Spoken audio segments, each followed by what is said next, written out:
ফোল্ডারের নাম পরিবর্তন করার পদ্ধতি। এই ফোল্ডার নাম আমরা কখন পরিবর্তন করে থাকি, যখন কোন ধরুন আমরা একটা কম্পিউটার ডেস্কটপে ফোল্ডার তৈরি করলাম, সেই ফোল্ডারটির নাম কোনো কারণবশত যদি ভুল হয়ে থাকে, তাহলে আমরা কিন্তু সেই নামটিকে কিন্তু আমরা সেই ফোল্ডারটিকে ডিলিট না করে কিন্তু আবার পরিবর্তন করে নিতে পারবো।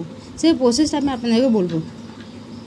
তার জন্য কী করতে হবে, ফোল্ডার তৈরির সময় নামকরণ করতে ভুলে গেলে বা পরে ফোল্ডারটির নাম পরিবর্তন করতে চাইলে তা করা সম্ভব।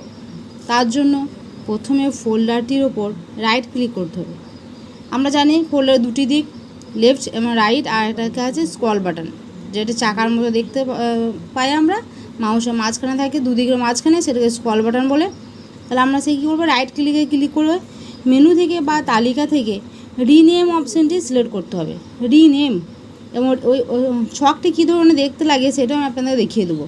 এরপর কিবোর্ড থেকে পুরনো নামটি মুছে দিয়ে নতুন নামটি লিখতে হবে। তাহলে কী হবে, আমি যখন রিনেম অপশানে ক্লিক করব তখন দেখবেন আমার কী হবে, ফোল্ডারের নামটি হাইলাইট করবে। তখন আমি কিবোর্ড থেকে ব্যাকস্পেসের দ্বারা নামটিকে মুছে দিয়ে আবার নতুন নাম দিয়ে কিবোর্ড থেকে এন্টার দাবাবো। তাই নতুন নাম দেওয়ার পরে কিন্তু আমরা কী করব, কিবোর্ড থেকে এন্টার দাবাবো।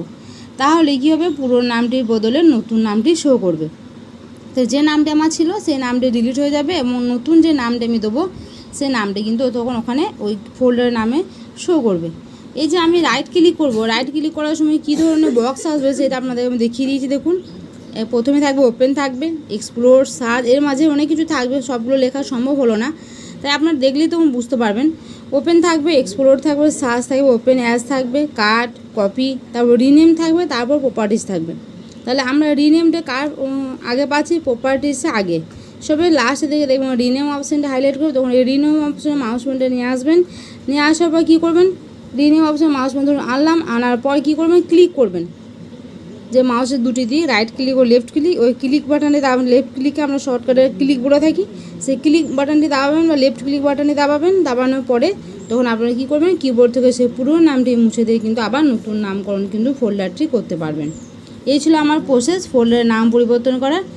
এই নাম পরিবর্তন করে কিন্তু ফোল্ডার ডিলিট না করেও আমরা কিন্তু করতে পারবো, যে আমাকে নতুন করে ওই ফোল্ডার ডিলিট করে দেবো না, আবার নতুন করে করব, সেটা না করেও কিন্তু সেই ফোল্ডারটা থাকবে, তার সঙ্গে শুধুমাত্র নামটিকে আমি কিন্তু পরিবর্তন করব। তাই আপনারা কিন্তু এটা অ্যাপ্লাই করে দেখে নিতে পারেন আপনাদের কম্পিউটারে।